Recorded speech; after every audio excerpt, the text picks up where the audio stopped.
मध्य प्रदेश में सदस्यता अभियान के तहत भारतीय जनता पार्टी ने आज भोपाल के क्षेत्र में किन्नर समुदाय के कई लोगों को भी पार्टी की मेंबरशिप दिलाई। इसके साथ ही इसी मध्य प्रदेश से जुड़ा हुआ सियासी घटनाक्रम याद आ गया जिसने देश की राजनीति में किन्नर समुदाय की एंट्री वाला इतिहास रचा था।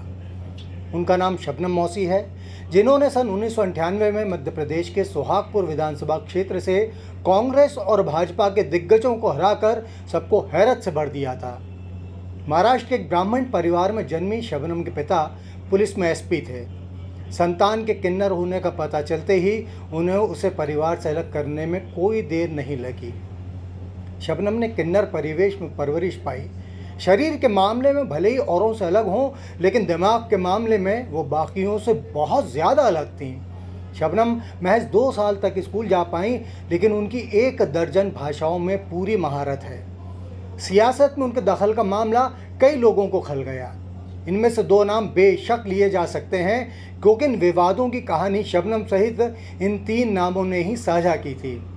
राज्य विधानसभा में एक तत्कालीन मंत्री ने ही कहा था कि शबनम चप्पल लेकर उन्हें मारने के लिए दौड़ी हैं। ये मंत्री थे बिसाहूलाल सिंह, जो शबनम की सीट से लगे अनूपपुर से विधायक थे।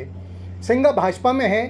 विधायक बनने के बाद शबनम ने बिसाहूलाल सिंह के खिलाफ खुलकर ताल ठोक दी थी।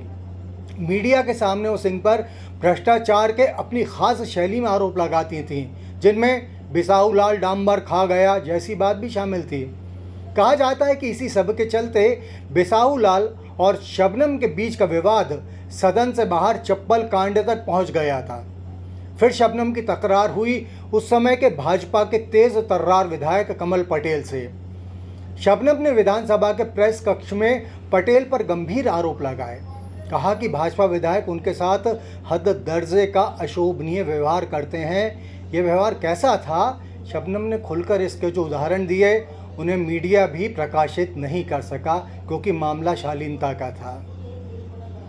ये वो दिन थे जब विधानसभा के सत्र के दौरान मीडिया सहित अन्य लोगों की दिलचस्पी भी बाकी सारी बातों से अलग शबनम की गतिविधियों में रहती थी। जिस दिन शबनम ने शपथ ली, तब दर्शक दीर्घा में उनके समुदाय की ग्लैमर से भरी उपस्थिति सुर्खियों में रही। फिर ऐसा भी हुआ कि शबनम अपने इसी समूह के साथ विधानसभा परिसर में खास अंदाज में ताली पीटते हुए अब तो ये स्पष्ट है भाजपा भ्रष्ट है के नारे लगाती हुई देखी। फिर जल्दी ही किन्नरों ने शबनम के नेतृत्व में अपने राजनीतिक दल जीती जिताई पार्टी का गठन भी कर लिया। शबनम का हिंदी अर्थ ओस होता है और उसकी ज़िंदगी केवल एक रात की होती है। सुबह सूरज की रोशनी उसका अस्तित्व खत्म कर देती है। शबनम का सियासी अस्तित्व भी ऐसे ही समाप्त हो गया। फिर वो कभी भी विधानसभा तक नहीं पहुंच सकी। यूं तो उन्होंने हिम्मत नहीं हारी। मध्य प्रदेश विधानसभा के 2008 के चुनाव में शबनम ने कोतमा सीट के लिए राष्ट्रीय जनता दल के अध्यक्ष लालू प्रसाद यादव से समर्थन की अपील की थी। वो खुद शबनम ने मीडिया को बताया कि लालू ने पहले तो हाँ कहा था और बाद में उनसे मुंह मोड़ लिया। इसके बाद शबनम ने भी सियासत से जैसे मुंह ही मोड़ लिया। उन पर किताब लिखी गई, फिल्म भी बनी, लेकिन उनकी सियासी पटकथा का एक चुनाव के बाद ही समापन हो गया। आज की बात के समापन से पहले 2 बातें कहे बगैर रुका नहीं जा रहा। जिस दिन शबनम ने विधानसभा के पत्रकार कक्ष में कमल पटेल पर आरोप लगाए थे, तब एक पत्रकार ने उनसे मजाकिया अंदाज में कहा था कि आप लोगों की तो दुआ और श्राप दोनों ही खाली नहीं जाते, तो यहाँ भी अपना गुस्सा दिखाई दीजिए। तब शबनम ने फीकी सी हंसी के साथ कहा था, श्राप दे दिया तो यकीन मानो वो खाली नहीं जाएगा। फिर जब लालू यादव के परिवार के लोग एक के बाद एक घोटाले के आरोपों से घिरते गए, तब शबनम ने खुद मीडिया से कहा था कि उन्होंने अपने साथ हुए धोखे के चलते लालू यादव को बर्बाद हो जाने का श्राप दिया था। हम किसी के भी अमंगल की कामना नहीं करते, लेकिन कालांतर में कमल पटेल अपने पुत्र के चलते जिन भयावह हालात और अपयश के भागीदार बने, लालू के परिवार का हाल भी उससे कुछ बहुत अलग नहीं रहा।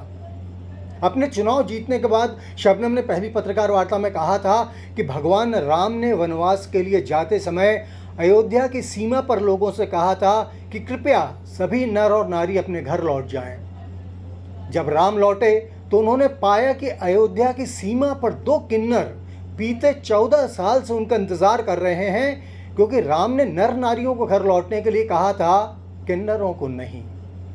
शबनम ने तो बार बार इस बात को दोहराया कि भगवान राम ने प्रसन्न होकर आशीर्वाद दिया था कि कलयुग में इस धरती पर किन्नर ही राज करेंगे। इस वरदान की शुरुआत का धमाकेदार माध्यम बनी थी शबनम, जिनके वर्तमान के बारे में अब कम ही लोग जानते हैं। हम भी जो जानते थे वो आपको बता दिया। अब घड़ी बता रही है कि आपसे आज की बात का समय पूरा हो रहा है। फिर मिलेंगे। अनादि टीवी मध्य प्रदेश देखने के लिए आपका शुक्रिया।